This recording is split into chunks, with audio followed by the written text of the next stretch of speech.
Maithili express की शानदार प्रस्तुति।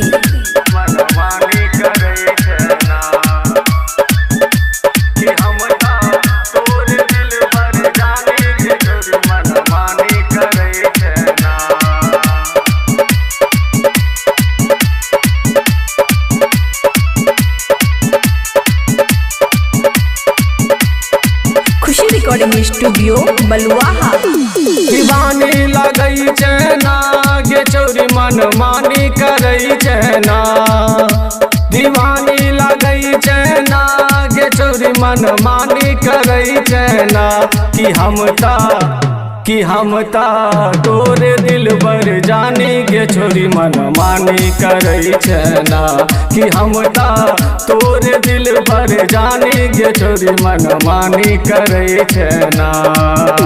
दीवानी लगई चैना गे छोरी मन मानी करई चैना।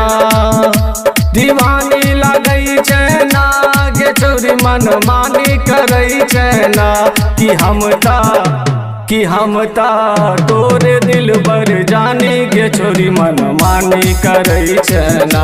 कि हम ता तोरे दिल बर जानी गे छोरी मन मानी करई चैना। डीजे सुमित सतीश रैना।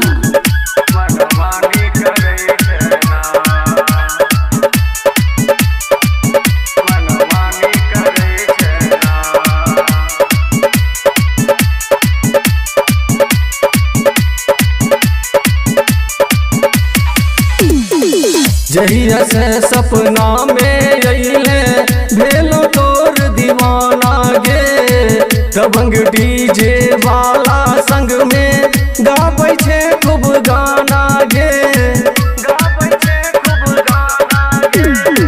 जहिया से सपना में अइले भेलो तोर दीवाना गे। प्रबंधक लालो के संग में काहे कैल मन मानी गे। तानी चलई चैना गे छोरी मन मानी करई चैना। उतानी चलई चैना गे छोरी मन मानी करई चैना। कि हम ता तोरे दिल बर जानी गे छोरी मन मानी करई चैना। कि हम ता तोरे दिल बर जानी गे छोरी मन मानी करई चैना। डीजे सुमित सतीश रैना।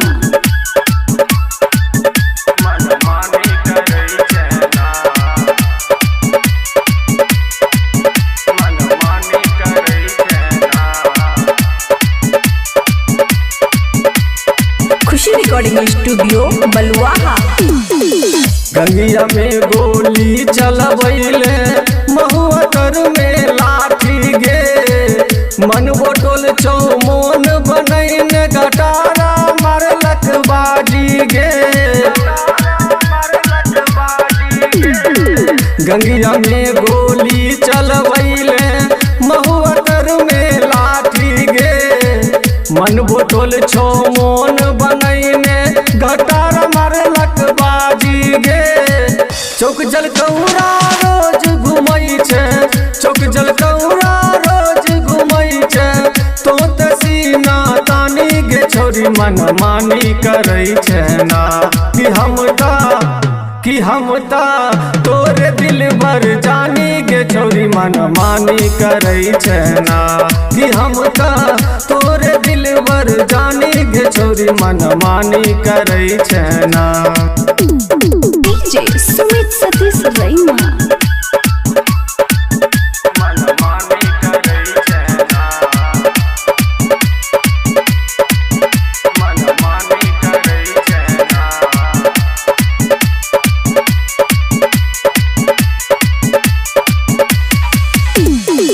सनोज पंकज नीतीश मृत्युंजय भेलो तोर दीवाना गे। संजीव संग में काहे करले ताहू प्यार के बहाना गे। सनोज पंकज नीतीश मृत्युंजय भेलो तोर दीवाना गे। संजीव संग में काहे करले ताहू प्यार के बहाना गे। रामानंद के रोज ठकै छै, रामानंद के रोज ठकै छै, कह के प्यार के कहानी गे छोरी मनमानी करै छै ना।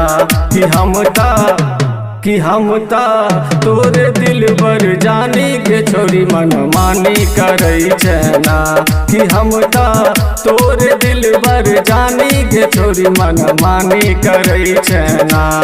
खुशी रिकॉर्डिंग स्टूडियो बलुआहा।